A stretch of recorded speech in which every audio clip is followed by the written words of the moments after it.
Good afternoon বন্ধুরা। খুবই খারাপ, কোনো এনার্জি পাচ্ছে না শরীরে, জানি না কেন। তার সাথে হচ্ছে আমার অনেক কিছু ঘটনা ঘটছে। ব্লগ করবো করি, ব্লগ করতে পারছে না। চোখ মুখের কি অবস্থা হয়ে গেছে।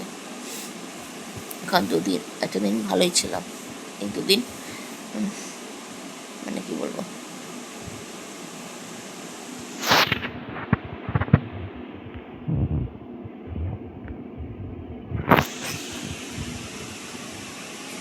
এই দুদিন চোখ মুখ কালি হয়ে গেছে।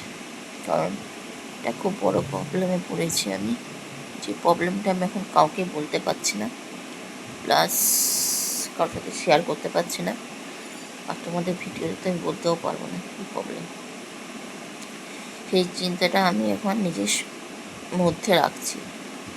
হাজব্যান্ডকে বলেছি, কিন্তু মানে আমার উপর দিয়ে প্রচুর স্ট্রেস যাচ্ছে। এক নম্বর, আমার কাজে দিদি আসছে না সপ্তাহখানেকের ওপর, সমস্যাটা আমার উপর দায়িত্ব। তার উপর একটা খুব বিরাট শারীরিক প্রবলেমে পড়েছে, তার চিন্তা। মানে শরীর পুরোপুরি ভেঙে গেছে। মানে যতটা পারছি মনের জোর আনার চেষ্টা করছে, কিন্তু পারছি না। যখন নিজেকে যখন কত কন্ট্রোল করতে পারছি না আমি, মানে কি বলবো, যেটা মানে এটা হবার কথা নয়, কিন্তু কেন হলো এটা আমি নিজেও জানি না।